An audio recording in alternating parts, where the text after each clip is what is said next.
Spotlight first.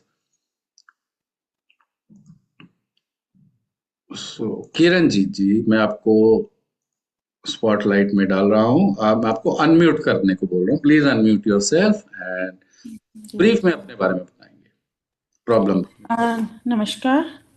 हाँ, नमस्कार जी। Sir, मुझे थायराइड, अब मेरी क्योंकि डिलेड मैरिज है और मेरे को अभी 4 साल पहले शादी के बाद में डिटेक्ट हुआ। मेरे को T3 T4 नॉर्मल है, बट TSH मेरा काफ़ी फ्लक्चुएट करता है, कभी कम होता है कभी ज़्यादा होता है। और साथ ही मुझे ये जो सिम्टम्स मैम ने बताया थे ना, मुझे ऑलमोस्ट मैं देखती हूँ तो मुझे ऑलमोस्ट सारे ही सिम्टम्स हैं। और हम्म। मैं बहुत ट्राई कर चुकी हूँ, मैंने डाइट की, डाइट करने के बाद में भी मेरा वेट गेन वापस हो गया मुझे आफ्टर लाइक 6 मंथ्स। और अभी मुझे क्या है, हड्डियों में भी पेन महसूस होता है और मुझे नर्व्स की भी कमजोरी महसूस होती है। और ये मतलब मुझे समझ ही नहीं आ रहा कि मैं कैसे, सिर्फ दवाई खा रही हूँ, कभी बढ़ जाती है दवाई कभी कम हो जाती है। अब आप थोड़ा इसको समझने की कोशिश कीजिए, ये सबके लिए है। ठीक है ना। आपको जो अभी समझाया गया, आपका T3 T4 TSH में इशू है तो आपको थायराइड है। मगर ये नहीं बताया गया जी। कि आपको थायराइड क्यों हो गया, क्यों इशू आ गया, या फिर ये सब सारे सिम्टम जो हो रहे हैं क्यों हो रहे हैं। है ना। इसको बड़ी जी। आसानी से हम समझ सकते हैं। आपका एक केस लेके जी। सारे थायराइड वाले इसको समझने की कोशिश करें। केवल आपको अगर समझ में आएगा तभी आप इसको ठीक कर पाएंगे। नहीं तो कुछ भी करते जाइए, प्रॉब्लम बढ़ती ही जाएगी। तो हो क्या रहा है आपके शरीर में, क्या हो रहा है, एक एग्जांपल लेके चलता हूँ। आपके शरीर में एक इशू है, वो इशू क्या है? इसे हम आयुर्वेद में कहते हैं वात दोष। है ना। प्रॉपरली आपके शरीर में वात पित्त वात कफ दोष है। ज्यादातर थायराइड के लोगों में वात कफ दोष ही होता है। तो वात का मतलब क्या होता है? आपके शरीर में फंक्शन, कोई भी कामकाज ना फ्लक्चुएट करता है, वो ठीक से नहीं हो पाता। ऐसे मान के चलो, नाली में पानी जा रही है ना, वो कभी निकल रही है, कभी रुक रही है, कभी निकल रही है, थोड़ा थोड़ा करके निकलती है, फिर रुक जाती है। आपने ज्यादा पानी डाल दिया तो रुक जाएगी। तो ऐसे में क्या है, फ्लो शरीर के अंदर किसी भी चीज का ठीक से नहीं हो रहा। जब भी वो रुकेगा आपके शरीर में वहां दर्द होगा। तो पेन फैक्टर्स ऐसे में बहुत ज्यादा होते हैं, पूरे शरीर में भी होते हैं। है ना। बाद में चल के धीरे धीरे करते करते आपको देखने को आएगा कि हेडेक, माइग्रेन और ग्लूकोमा और इस तरीके की चीजों में हो जाते हैं। कई लोगों में क्या है कि बिस्तर से निकलते हैं, एड़ी नहीं रखी जाती, पाँव नहीं रखा जाता जमीन पे, इतना दर्द होना शुरू हो जाता है। दर्द का मतलब आप समझो, दर्द का मतलब क्या होता है? रुकावट। जहां भी आपके शरीर में फ्लो, क्योंकि आपका शरीर ना जाली की तरह है, इसके अंदर हर चीज बहती है, एक जगह से दूसरी जगह जाती है। केवल ब्लड फ्लो ही नहीं होता, टिश्यू से मटेरियल फ्लो चलता रहता है, पूरे शरीर में फ्लो चलता रहता है। अब उसमें रुकावट आ रही है, क्योंकि उसमें कफ जम रहा है कहीं ना कहीं, जिसे आप वेट कह रहे हो। कहीं पे कफ, अगर चाय की छन्नी में मलाई जम जाएगी, वो कफ जम गया तो चाय नहीं छनती ना। तो आपके शरीर में भी ऐसा कुछ जम रहा है। और जम क्यों रहा है? पहली बात, इस बात को आप समझिए, फैट हमेशा प्रोटेक्टिव होता, गलत नहीं हुआ ये। फैट वेट अगर बढ़ रहा है तो वो आपको बचाने के लिए बढ़ रहा है। तो वो बचाने के लिए क्यों बढ़ रहा है? ऐसा क्या है मेरे अंदर जिसकी वजह से ये बचाने के लिए? अगर ऑर्गन फंक्शन ठीक नहीं है, आपके अंदर एक और चीज है, घबराहट, एड्रीनल फटीग, घबराहट बहुत होती है, एंजाइटी हो सकती है, नेगेटिव थॉट्स आएंगे आगे को सोच के। तो एंजाइटी, कई लोगों में ऐसे में एंजाइटी कभी कभी बहुत बढ़ जाती है, एंजाइटी अटैक तक आ सकते हैं। एंजाइटी का मतलब क्या है? आपके शरीर में रिस्क आ गया, रिस्क का खतरा आ गया। खतरा कैसे आ सकता है? अच्छा, 30 साल पहले कितने लोगों ने सुना होगा थायराइड का डिजीज, थायराइड भी कुछ होता है? किसी ने नहीं सुना। अपने ही घर में, अपने ही परिवार में, दादी नानी अगर आपको याद हैं, तो थायराइड कभी सुना? उनको थायराइड तो था ही नहीं। आज के टाइम में थायराइड एकदम से बढ़ रहा है, जैसे एपिडेमिक बन गया। एपिडेमिक के रूप में थायराइड बढ़ रहा है।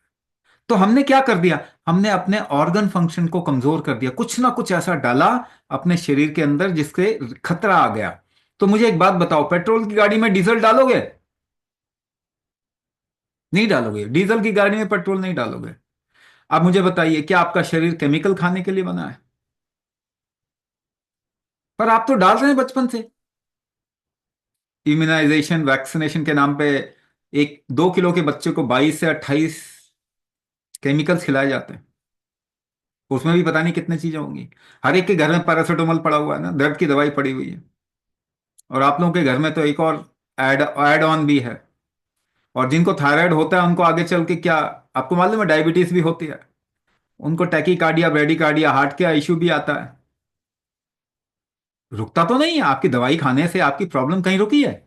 कोई एग्जाम्पल दिखा दो। बढ़ेगी बढ़ेगी, ये आगे बढ़ती जाएगी। तो पहली बात, इतना भी अगर कॉमन सेंस हमारे में नहीं है कि ये शरीर जब केमिकल खाने के लिए डिजाइन नहीं हुआ, तो ये केमिकल से ठीक कैसे होगा? खराब ही होगा ना। तो खराब ही होता जा रहा है। तो जब भी आप केमिकल खाते हो, इस शरीर को खतरा आ जाता है ना, तो वो ऐसे कुछ चीजें रिलीज करेगा, हॉर्मोन्स, जिससे खतरा कम हो, जिससे आप उस खतरे से निपट सको, जिससे आप उससे लड़ सको या भाग सको। फाइट और फ्लाइट मैकेनिज्म चालू करता है। या तो आप खतरे से लड़ो या तो भागो। मगर बाहर खतरा होता तो आप लड़ते या भागते? आप तो अंदर ही डाल रहे हो खतरा। इतना बड़ा मूर्ख देखा कभी आपने? मूर्खता की पराकाष्ठा अगर आपको देखनी है ना, तो ये देखो कि इंसान अपने शरीर में केमिकल डाल रहा है। तो खतरे से ना तो भागोगे आप, तो कैसे? ना तो लड़ोगे ना तो भागो। अब वो खतरे में लड़ने और भागने के लिए आपके शरीर को चाहिए क्या? थोड़ा ब्लड का प्रेशर थोड़ा बढ़ जाए, हार्ट का रेट बढ़ जाए, और आपको एनर्जी चाहिए, ग्लूकोज का लेवल बढ़ जाए ब्लड में। अब वही खतरे से लोगों को डायबिटीज भी टैग हो रहा है, क्योंकि ब्लड में शुगर ज्यादा आ रहा है। खतरा जो कम करना चाहिए था, आपको डॉक्टर ने क्या लिख के दिया? सुबह 2 गोली, दोपहर में 4 गोली, शाम को 5 गोली। लो जी, आप खतरे से भागने खत्म कर रहे हो, उसको बढ़ा रहे हो। और दुनिया में तो कोई ठीक नहीं हुआ 100 साल में। भाई 50 साल में किसी का थायराइड थोड़ी ठीक हुआ आपकी दवाई खाने से? कोई ठीक हुआ? किसी का डायबिटीज 100 साल में ठीक थोड़ी हुआ? किसी का ब्लड प्रेशर, हार्ट डिजीज ठीक थी थोड़ी हुआ? और नंबर 1 कॉज ऑफ डेथ बन गए, एपिडेमिक बन रहा है सब कुछ। तो आप कर क्या रहे हो? ऐसा लगता है आपने जन्म लेने से पहले भगवान के सामने एक कॉन्ट्रैक्ट साइन किया था कि अपनी गाड़ी कमाई जो फिरंगियों को दोगे अपने को बर्बाद करने के लिए। कागज ढूंढो, मिल जाएगा, जरूर होगा वो कहीं ना कहीं। नहीं तो इंसान इतना बुरा काम कैसे कर सकता? तो कहने का मतलब, जब आप खतरा डालते हैं तो एड्रिनल ओवर एक्टिविटी होती है। एड्रिनल ग्लैंड्स आपके किडनी के ऊपर दो छोटी छोटी थैलियां हैं, जो कि एड्रिनलिन इस तरीके की चीजें रिलीज करता है, जिससे कि आपका हार्ट रेट थोड़ा बढ़ता है, ब्लड में शुगर बढ़ता है, ताकि आप उस खतरे से निपट सको। मगर निपटोगे कहाँ? कहाँ निपटोगे? आपने तो शरीर के अंदर ही खतरा क्रिएट कर दिया। तो ऐसे में क्या होता है, मेटाबॉलिज्म नीचे जाता है। दूसरा, टीएसएच जो है उसके, इससे इसी का रिलेशनशिप है, खत एंजाइटी का रिलेशनशिप है। अगर आपके शरीर में एंजाइटी है तो टीएसएच बढ़ेगा। इसका थायराइड से कोई लेना देना नहीं है। तो 95% लोगों को जिनको थायराइड का कोई प्रॉब्लम नहीं है, उनको थायराइड का मरीज टैग किया गया है। आपने शौक से खरीद के लेके आए हो वो टैग, नेम प्लेट, मुझे थायराइड है, बड़े शौक से खरीद के लाया, जबकि आपको थायराइड है नहीं। अभी क्या करें, 5 साल बाद यही एलोपैथी अगर कहती है कि यार ये तो गड़बड़ी हो गई, फिर आपका क्या होगा? आप तो गिनी पिग बन गए। पहले कहते थे कोलेस्ट्रॉल खराब होता है, अब कहते हैं कोलेस्ट्रॉल तो खराब नहीं होता, अच्छा होता है। अब क्या करोगे? कोलेस्ट्रॉल की दवाई जिन्होंने 10 साल 20 साल खाई और उनका शरीर बर्बाद हो गया। तो समझदारी को किसी और को डेलीगेट मत करिए। आपका हेल्थ आपकी ही जिम्मेदारी है। आपके परिवार वाले भी अगर लेना भी चाहें तो भी ये जिम्मेदारी नहीं ले सकते। भूल जाइए, डॉक्टर तो कोई लेने वाला नहीं है। अगर कोई गोली खा के आपको नुकसान हो जाएगा तो बताइए कौन से डॉक्टर को कोर्ट जो है सजा देगी? किसी को भी नहीं। और कोई जिम्मेदारी नहीं लेने वाला, डब्ल्यूएचओ नहीं लेने वाला, सरकार नहीं लेने वाली, है ना? जिनको आप पैसा देते हो, बिग फार्मा, वो नहीं लेने वाले। तो खतरा जब हम शरीर में डालते हैं तो एड्रिनल ओवर एक्टिविटी होती है। एड्रिनल ओवर एक्टिविटी ट्रिगर करती है टीएसएच रिलीज को आपके टीएसएच प्रोटेक्टिव होता है, एंजाइटी को कम करने वाली चीज होती है। ठीक है। दूसरी बात, T3 T4 की प्रॉब्लम वो लिवर की प्रॉब्लम से रिलेटेड है, क्योंकि आपका T4 T3 में कन्वर्ट होता है लिवर में। तो जो आप खाते हो, आपका टीएसएच बढ़ा है, मगर खाते क्या हो? T4 खाते हो। ये भी बड़ी अजीब सी बात है। T4 खाने से रिवर्स एक्शन में आपका टीएसएच जरूर जबरदस्ती कम किया जाता है, मगर वो सही नहीं है, नॉट अ गुड थिंग। अच्छा, टॉलरेंस आपकी बढ़ा लेंगे तो एंजाइटी खत्म हो जाती है, थोड़े दिन कुंभक करेंगे एंजाइटी खत्म। नंबर्स को कंट्रोल जो होंगे वो थोड़ा टाइम लग सकता है, मगर आपके सिम्टम पे एकदम से रिलीफ मिल जाता है। जो तकलीफ आपको हो रही है ना, वो एकदम से आप उसमें आपको आराम मिलना शुरू हो जाएगा। टॉलरेंस कैसे बढ़ाएंगे? तो 10 किलो का वेट उठाइए। कैसे टॉलरेट करते हैं? वेट कैसे उठाते हैं? सांस रोक के। हाँ या ना?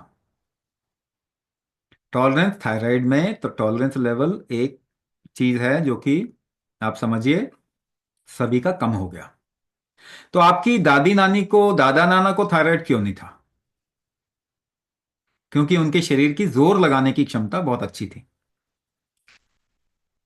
यानी सांस रोकने की क्षमता अच्छी थी। आपकी कमजोर है, तो ये बढ़ाना ही पड़ेगा। पहली बात, पहली बात ये बढ़ाना ही पड़ेगा, इसके अलावा कोई इलाज नहीं।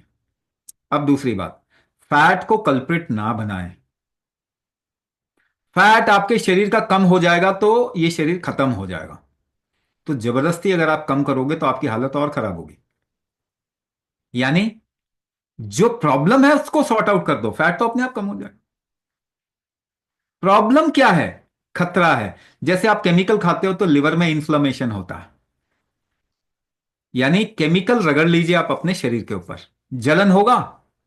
जलन को कहते हैं इन्फ्लेमेशन। थोड़ा घी लगा लो, जलन कम हो जाएगा, होगा ना? तो अब बेचारे लिवर को आप बॉम्बार्डिंग कर रहे हो केमिकल से, और भोजन पता नहीं hybrid, inorganic process, genetically modified, और पोल्यूशन, बाहर की सांस लेके लिवर को इन्फ्लेमेशन में ला रहे हैं। तो वो भी बेचारा थोड़ा घी क्रिएट कर रहा है, लगा रहा है, फैट क्रिएट कर रहा है, तो किसने गलत कर दिया क्या? बेचारा बचाएगा कैसे अपने आप को अगर वो फैट भी आप कम कर दोगे तो? अब आपके शरीर में खतरा है, खतरे से बचने के लिए क्या हार्मोन चाहिए आपको? हैप्पी हार्मोन चाहिए ना? गूगल में टाइप करो हैप्पी हार्मोन क्या क्या होते हैं। सेरोटोनिन, कॉर्टिसोल, हाँ, डोपामीन, ऐसा सुनने को मिलेगा। ये बनते कैसे हैं? इनको बनने के लिए क्या चाहिए? कच्चा माल क्या चाहिए? कच्चा माल इसको, इनको बनने के लिए चाहिए कोलेस्ट्रॉल। अब शरीर कोलेस्ट्रॉल बढ़ा रहा है। क्यों बढ़ा रहा है समझो? क्यों बढ़ा रहा है? क्योंकि इसको वो आप अंदर से खतरा आ गया, हैप्पी हार्मोन्स बनाने हैं। आपका डॉक्टर क्या बोल रहा है? अरे ये तो गलत हो गया। अरे गलत हो गया क्या ये? क्या आपको अपने शरीर को, अपने आप को बचाने नहीं देना? क्या वो हैप्पी हार्मोन्स नहीं क्रिएट करने देना? क्या वो स्टेरॉइड, बायोस्टेरॉइड जो उसको चाहिए अपने को बचाने के लिए नहीं बनाने? वो भी कोलेस्ट्रॉल से बनता है। तो कोलेस्ट्रॉल बढ़ता है जिसका, वो बच जाता है, नहीं बढ़ेगा तो मर जाएगा वो इंसान। तो कोलेस्ट्रॉल खराब है अच्छा है? अच्छा है, तभी तो बच गए आप। फैट ने बचा लिया, कोलेस्ट्रॉल ने आपको बचा लिया। आप उसको गलत बोल रहे हो। शरीर फीवर क्रिएट करता है, इन्फेक्शन को खत्म करने के लिए आप फीवर कम कर देते हो, फट से पैरासीटामोल खा लेते हो। शरीर उल्टी करता है, आप उल्टी बंद कर देते हो। ये दर्द दस्त करता है, दस्त बंद कर देते हो। पेट में खजाना इकट्ठा किया हुआ है सबने, कि दस्त भी नहीं होने देना, सफाई भी नहीं होने देनी।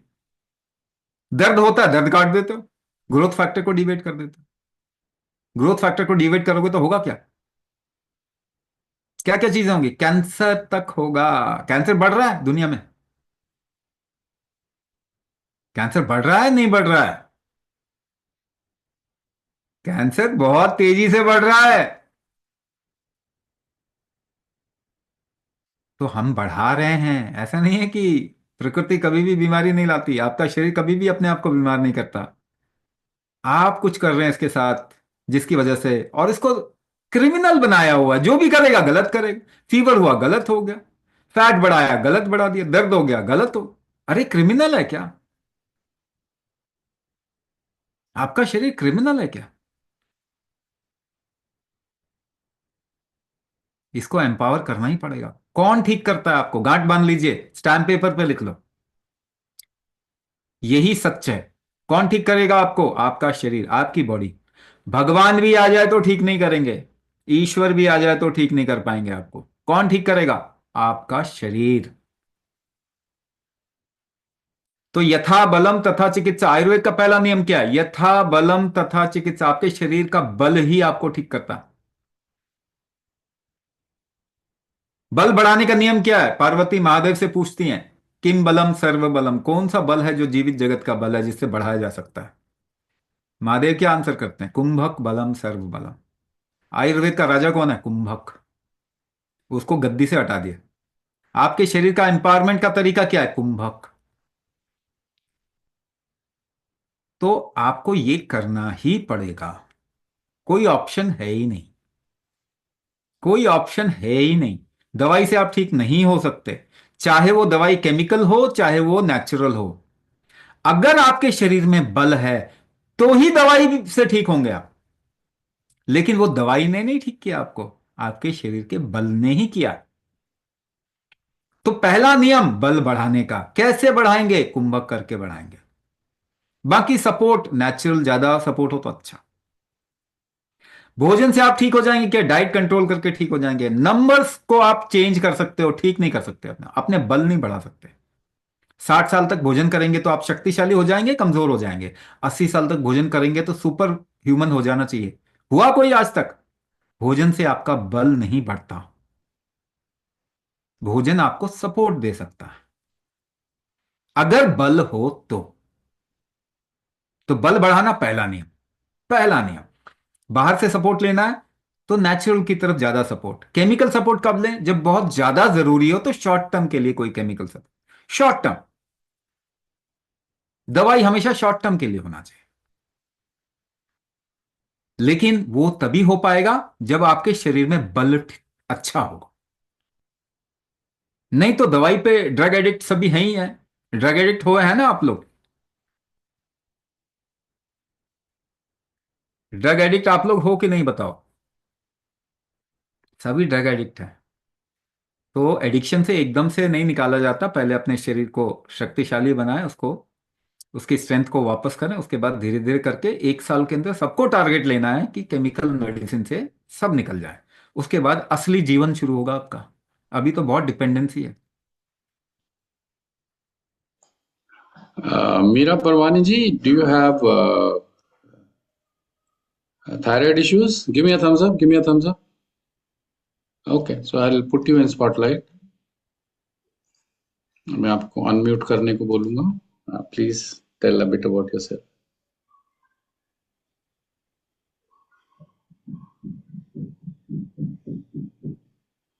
हाँ जी नी, बोलिए।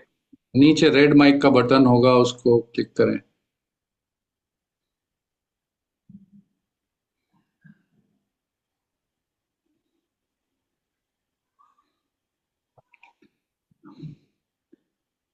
आप म्यूटेड है मैम, आपकी आवाज नहीं आ रही है। Maybe I take somebody else. In the meantime you figure out. जो नीचे रेड माइक बटन है, माइक्रोफोन, उसको उसको क्लिक कीजिए।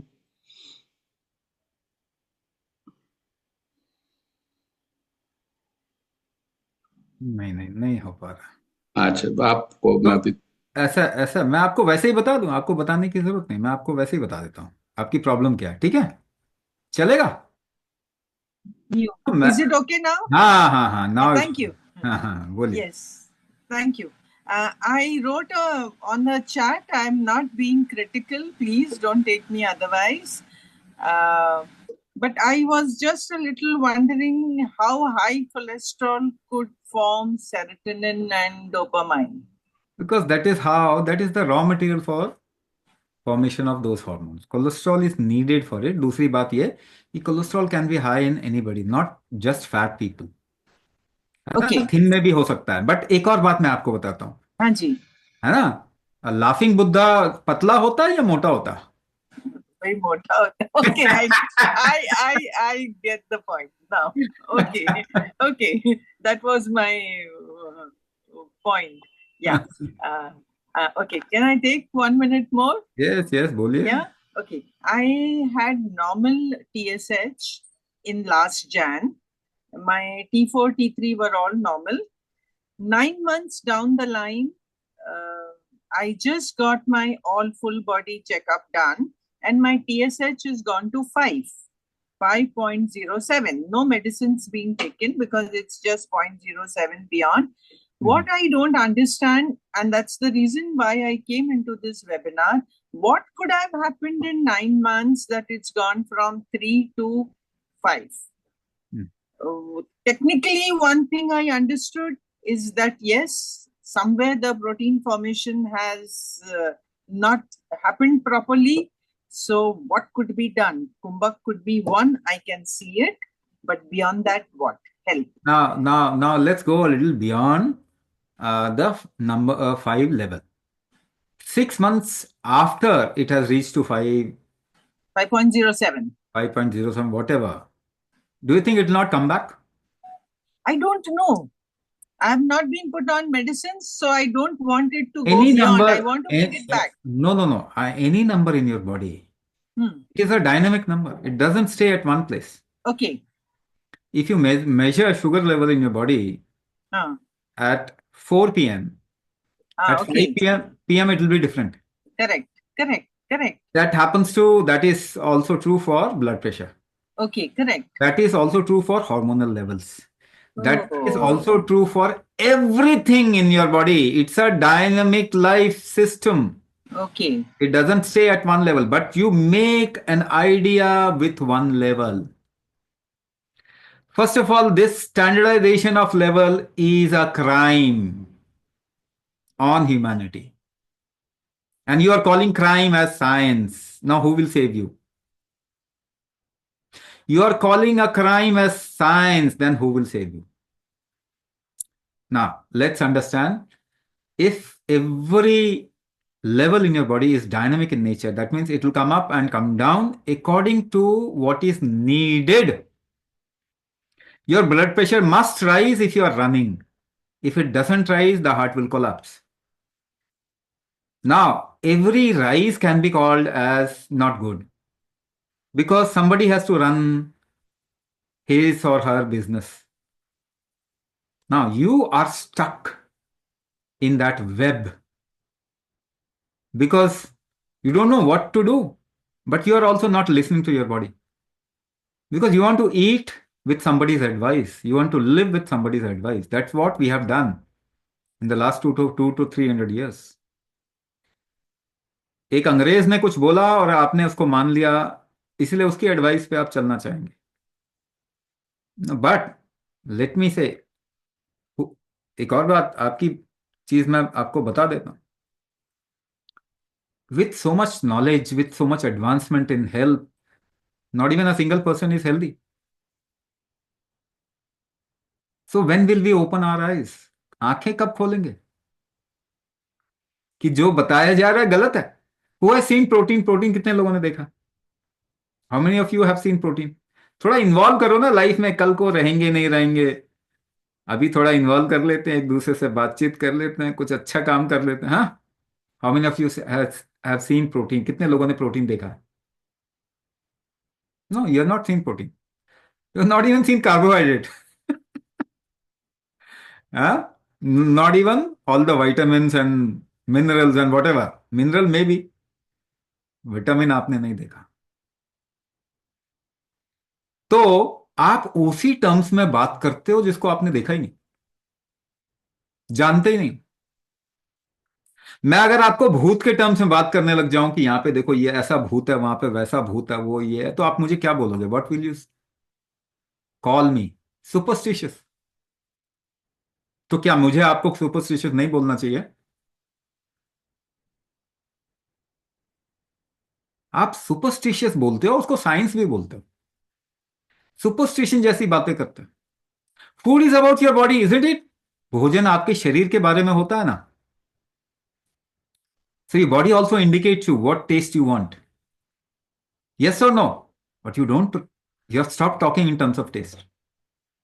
You are talking in terms of protein, carb, and this and that. Superstitious बन गए हो। अगर आप अपने शरीर की सुनेंगे तो आप बीमार नहीं पड़ेंगे, मगर आप डॉक्टर की सुन रहे हैं, आप किसी और डाइटिशियन की सुन रहे हैं। आपने अपनी समझ को डेलीगेट कर दिया, दूसरे के ऊपर डाल दिया। ऐसा नहीं करना कभी। आपने अपनी हेल्थ को किसी और के ऊपर डाल दिया, जबकि कोई जिम्मेदारी नहीं लेने वाला आपकी हेल्थ की। और प्रूफ भी तो देखना पड़ता है ना। प्रूफ तो देखो, कम से कम इतनी तो समझ सब में होनी चाहिए। किसी को ठीक किया डॉक्टर ने, जब बताया ऐसे होता है, ये होता है, वो होता है, आपने ठीक किसको किया ये बताओ। नहीं नहीं, ये नंबर देखो, ऐसा नहीं, नंबर नहीं देखना, ठीक किसको किया। थायराइड से निकला कौन है बताओ? डायबिटीज से निकला कौन है? ब्लड प्रेशर से निकला कौन? हार्ट डिजीज कम हो रही है दुनिया में या बढ़ रही है? कम से कम प्रूफ तो देखो। घुटने खराब है, घुटने बदलवा लो। कमर खराब है, कमर बदलवा लो। लिवर का ट्रांसप्लांट कर लो। किडनी खराब है, किडनी ट्रांसप्लांट कर लो। हार्ट खराब है, हार्ट का ट्रांसप्लांट कर लो। अरे आपने क्वेश्चन क्यों नहीं किया? ठीक भी क्या करते हो? कुछ ठीक भी करते हो कि नहीं करते? हम इतने अंधे होके गुलामी की जंजीरों में फंसे हुए हैं आज भी, उस मकड़ जाल में, कि फिरंगी दिखा वैसे ही नतमस्तक हो गए, सिर झुका लिया। हमारी क्वेश्चनिंग जो स्ट्रेंथ थी वो कहां गई? हमारे यहां तो भगवान से भी हम क्वेश्चन ही करते हैं। कमांडमेंट थोड़ी मानते हैं उनकी हम। भगवान से भी तो क्वेश्चन करते हैं हम। मानते नहीं उनकी बात, मगर फिरंगी से क्वेश्चन नहीं करते।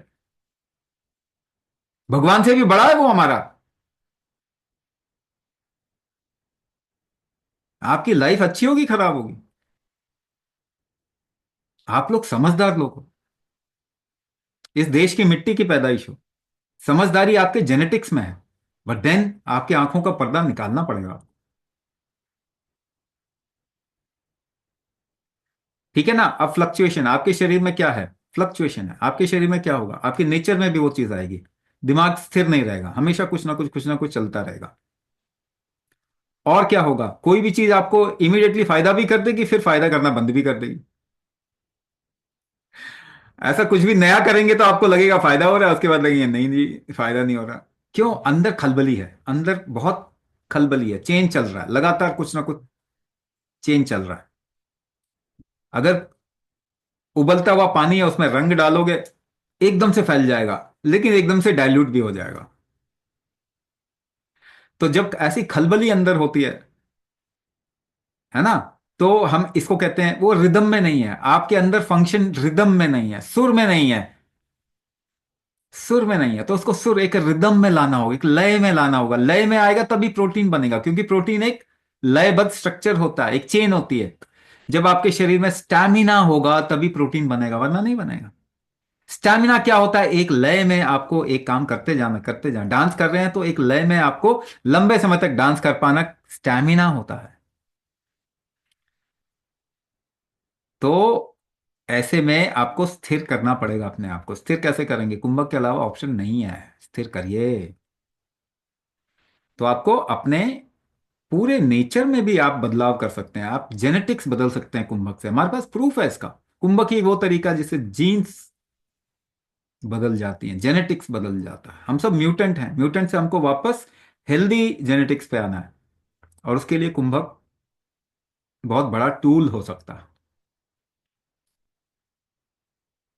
We'll take one more thing. Kamal Doshi ji, I'm putting you in spotlight. Unmute करेंगे. Quickly tell about your problems. The time is limited, so it's already getting close to 9. So please unmute करें.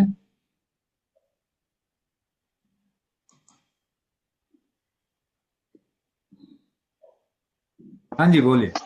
Yeah, Namaskar Swamiji. नमस्कार। I have been suffering from thyroid since 34 years after my first delivery. After that, BP, diabetes, joint pains, constipation, acidity, severe gastro issues. I've got small cysts in my body, complete small cysts which keep on paining. I have this breathing issues. Like just now, also talking to you, I'm not able to. I have आपके to शरीर take, में सूजन भी है, आपके शरीर में yeah, सूजन। too much of water retention. Yeah, I Correct. forgot to mention that. There were so many things. So नहीं नहीं, along with hair loss and I all was that, that just of course, I was just smiling with this is not just your problem. सब एक ना पूरी किताब लेके बैठे हुए हैं सब कि ये इतनी इतनी सी प्रॉब्लम है, and they are not even looking at कि क्या कर रहे हैं, वही प्रॉब्लम है शायद, ऐसा देख ही नहीं पा रहे in the name yes, of treatment जो हम कर। अच्छा, uh, एक चीज बताऊं, आफ्टर डिलीवरी आपको याद है, गांव में शायद याद ना हो लेकिन आपने सुना होगा, गांव में दाई माँ हुआ करती थी, बूढ़ी बुजुर्ग जो होती थी वो क्या करती थी, वो कोई ना कोई ऐसी चीज करती थी जिससे कि उसका वात जो बिगड़ा उसको कंट्रोल कर पाए। यानी कि वो गरम कुछ अजवाइन के लड्डू, सौंठ के लड्डू ऐसे खिलाएंगे, है ना, धुएं में रखेंगे, है ना, शरीर को हवा नहीं लगने देंगे, ये सब काम करते थे ना, है ना, खाट पे बिठा के नीचे गोबर के उपले जलाए जाते थे। क्या करते थे वो क्योंकि डिलीवरी के बाद में शरीर का पूरा प्रेशर इकोसिस्टम डिविएट हो जाता है और इसी वजह से कमजोरी सी लगती है, तो वो उसको करेक्ट करने की कोशिश करते थे। वो इतने समझदार थे। आज ये करते ही नहीं। नहीं करेंगे तो क्या होगा, postpartum disease and difficulties drastically बढ़ रहा है, आफ्टर डिलीवरी प्रॉब्लम आ रही है।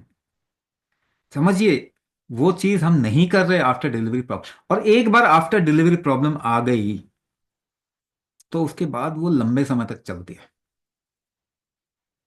तो आफ्टर डिलीवरी है, अब देखिए वही बूढ़ी बुजुर्ग जो है, कितने बच्चे थे उनके, और आज एक के बाद में बीमारी पकड़ ली, दो के बाद में बीमारी पकड़ लिया। तो क्या कर रहे हैं हम, कुछ चीजें मिस कर रहे हैं जिसको वापस रीस्टैब्लिश करना पड़ेगा। We have to create a different kind of an understanding of health. Otherwise, the current narrative and understanding of health is just obnoxious.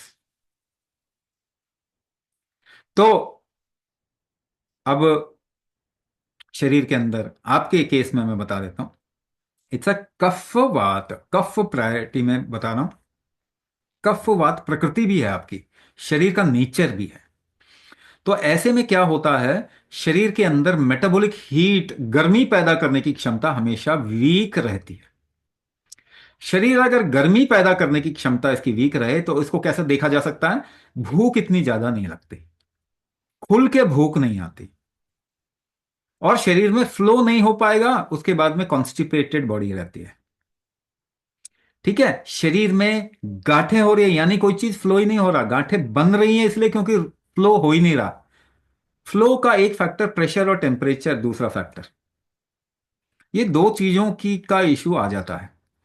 यही गांठें अगर एक समय के बाद ये गांठें ठीक से डिसॉल्व नहीं हो पाए, अगर हम अपनी बॉडी को एम्पावर नहीं करें, तो ये आगे चल के, क्योंकि मेडिसिन तो हम ले ही रहे हैं, तो आगे चल के ये कैंसरस बन सकते हैं। ठीक है, इसी वजह से थायराइड के जो लोग होते हैं, क्योंकि उनके शरीर में फ्लो फैक्टर वीक होता है, सबसे बड़ा कैंसर इस वक्त में आप देखोगे तो ब्रेस्ट कैंसर है या लिम्फेटिक कैंसर है, जो कि फीमेल्स में ज्यादा देखा जा रहा है। एपिडेमिक प्रोपोर्शन हो जाएगा इसका। एक स्टडी मैं पढ़ रहा था, कह रहे कि आगे अगले 10 साल के अंदर तो ये एपिडेमिक जैसा हो जाएगा, 10 से 15 साल के अंदर। तो इसको ठीक कौन कर सकता, कोई और ठीक नहीं कर सकता, आपका शरीर कर सकता। रिटेंशन का मतलब इकट्ठा होना, एक जगह पे जमा होना। प्रेशर डालोगे तो निकल जाएगा। आपके जूस पी रहे हैं, कोई पल्प फंस गया स्ट्रॉ में, कैसे निकालोगे, आप प्रेशर डाल के ही निकालोगे, कोई और तरीका है, कोई और तरीका नहीं है। तो शरीर का प्रेशर इकोसिस्टम, ऐसे में क्या होता है, हार्ट के रेट्स बड़े फ्लक्चुएट करते हैं। आगे चल के ये देखने को मिलेगा, हार्ट रेट टैकीकार्डिया, ब्रेडिकार्डिया, इस तरीके का, है ना। टैकीकार्डिया कहीं कफ वात मतलब में टैकीकार्डिया आ जाएगा, और वात कफ वाले में ब्रेडिकार्डिया आ जाएगा। ब्लड प्रेशर फ्लक्चुएशन होता है, हो सकता है ना। तो अभी कैसे ठीक करेंगे, सबसे इंपॉर्टेंट चीज क्या है, ठीक करना। बीमारी को डिफाइन करना इतना इंपॉर्टेंट नहीं है, क्योंकि डिफाइन आपका एलोपैथी तो देखो कर रहा है कितने तरीके से, मगर ठीक तो करता नहीं। वो डेफिनेशन ही देता है। नामकरण संस्कार में बड़े तेज है, ठीक करने में उनको एक भी चीज ठीक नहीं होती उनसे, क्योंकि वो जड़ से समझ ही नहीं रहे इस शरीर को, ये लाइफ कैसे काम करती है वो जानते ही नहीं है। तो आप अगर अपने शरीर का प्रेशर इकोसिस्टम ठीक करेंगे, टेम्परेचर जठराग्नि को बढ़ाएंगे, तो आपको भूख भी लगेगी, है ना। धीरे धीरे करके आपकी बॉडी में एनर्जी ज्यादा आनी शुरू होगी, चीजें फ्लो होनी शुरू होंगी धीरे धीरे करके। इसीलिए मैं कह रहा हूं कम से कम 1 साल का, जिनको ज्यादा प्रॉब्लम है 1 साल, 1 साल के अंदर अपनी दवाइयों से निकल जाओ। जब आप दवाई से निकलेंगे तो जीना शुरू करेंगे। अभी आप व्हील चेयर पे बैठे हो, व्हील चेयर पे बैठना जीना नहीं होता। जिस दिन आपने व्हील चेयर छोड़ा उस दिन आपकी लाइफ खुल जाएगी, खिल जाएगी, हैप्पी हो जाएगी। आपकी लाइफ की संतुष्टि आपको मिलेगी जब आप खूब सारे काम कर पाएंगे, जब आप चीजों से बहुत जल्दी बीमार नहीं होंगे, सिचुएशन से, मौसम से, खान पान से आपकी शरीर क्रैश नहीं होगा। और इसके लिए वो टॉलरेंस बढ़ाना, इसके लिए वो मेटाबॉलिज्म बढ़ाना, इसके लिए आपके शरीर का स्टैमिना बढ़ाना, ये बहुत जरूरी है। और ये रिटेंशन विटेंशन सब ठीक हो जाएगा, तुम वो करना शुरू करो। Swamiji, one question, and then I think we'll end. If somebody has goiter problem from birth, अगर किसी को जन्म से ही goiter की प्रॉब्लम है, तो वो क्या उन्हें मदद मिल सकती है? मिल सकती है, थोड़ा लंबा टाइम लगेगा। आपको प्रैक्टिस थोड़ा लंबे टाइम तक करना पड़ेगा, क्योंकि वो जो फिजिकलिटी में आ जाता है। देखो गोइटर की जिस वजह से हुआ वो व्यान विकार कहते हैं। व्यान विकार यानी स्ट्रक्चर मेंटेनिंग स्ट्रेंथ आपके शरीर का वीक हो गया, तभी गोइटर होगा, है ना। इसको 2-3 तरीके से देख सकते हैं। एक चीज स्ट्रक्चर मेंटेनिंग स्ट्रेंथ वीक हो गया, दूसरा पार्ट जो है वो शरीर की में इसकी जठराग्नि कमजोर हो गई, तीसरा इसको ऐसा देख सकते हैं कफ वात दोष आ गया। ये फिजिकलिटी में आ गया। वो फिजिकल जो कॉस्मेटिक चेंज में टाइम लगता है, लेकिन रूट जिसकी वजह से हुआ वो बहुत जल्दी ठीक हो जाएगा, है ना। 3 से 6 महीने में जिस कारण से गोइटर हुआ वो ठीक हो जाएगा। जो फिजिकल गोइटर बढ़ गया उसको चेंज होने में टाइम लगेगा। मगर आपको मैं एक और आश्वासन देना चाहूंगा कि जितने मोटे लोग हैं कुंभक करते करते सबका वेट कम होगा, यानी कि जो फैलाव है वो कम होगा ही होगा। कोई चीज फैल जाती है इसका मतलब उसके अंदर एनर्जी कम हो जाती है। अगर एक स्टार को खत्म होना होगा, मृत्यु होनी होगी, तो वो फैल जाएगा। स्कूल के सामने आज खड़े हो जाइए, अगर आपको अपना स्कूल का समय याद है तो बच्चे पतले दुबले होते थे, आज के टाइम पे देखो जरा, सब कमजोर हो गए। इसका मतलब क्या हुआ? जब भी कोई चीज फैलती है अंदर कोई कमजोरी आ गई, उसको आप ठीक कर देंगे तो फैलाव अपनी जगह पे धीरे धीरे करके वापस आ जाएगा। मगर कमजोरी को ठीक करना प्राइमरी है। जो कमजोरी अंदर है उसी से बाकी प्रॉब्लम्स आएंगे, वो प्राइमरी है, वो तो इमीडिएटली हो जाएगा। जो फैलाव का ठीक होना धीरे धीरे करके होगा। ठीक है। Swamiji, I'll take 5 more minutes of your time. There's a question from somebody whose mother has been recommended the thyroid program for Parkinson's. So he wants to understand how does it work in this case. Parkinson क्या होता है, पहले Parkinson समझना पड़ेगा, है ना। अभी जो करंट पार्किंसन की समझ है वो बिल्कुल भी कंप्लीट नहीं है। पार्किंसन का मतलब क्या होता है? आपके शरीर में अपान दोष, यानी शरीर में भोजन खाते हैं वो नीचे की तरफ में जाना चाहिए और नीचे से निकलना चाहिए। अगर ये फ्लो ठीक नहीं है, इसे अपान दोष कहते हैं। तो अगर नीचे की तरफ जाने में रुकावट होगी तो क्या होगा? कोई वायु अगर मूवमेंट नीचे की तरफ में जा रहा रुक गई तो ऐसे गुल्म हो जाएगा ना, ऐसे गोल हो जाएगा, उन्हें एक ही जगह पे इकट्ठा होने की कोशिश करेगी और फिर ऊपर की ओर जाने की कोशिश करेगी। लंबे समय तक जिनको भी कॉन्स्टिपेशन है उनको पार्किंसन का रिस्क सबसे ज्यादा होता है, क्योंकि नीचे जा ही नहीं रहा। तो ये ऊर्ध्वगत वायु कहते हैं इसको, ये ऊपर उड़ गया तो ये ब्रेन को डैमेज करता है। ऊर्ध्वगत वायु हमेशा आपके अपर पार्ट ऑफ बॉडी में इंपैक्ट लाएगा, धीरे धीरे करके उसको नुकसान करेगा, तो ब्रेन को डैमेज होता है। अब मैंने आपको इसका कारण बता दिया, अब मुझे सोल्यूशन बताओ, आप भी बता सकते हो कि वो फ्लो जो नहीं हो रहा उसको अगर आप दोबारा रीस्टैब्लिश कर दो तो जड़ आपने खत्म कर दिया पार्किंसन का, तो जड़ तो खत्म करना ही पड़ेगा ना। और हमारा थायराइड का प्रोग्राम किस लिए होता है, इसका बेसिक मकसद क्या है, आपके शरीर में जो रुकावट हो रही है, जो फ्लो नहीं हो पा रहा, उसको दोबारा स्थापित करें।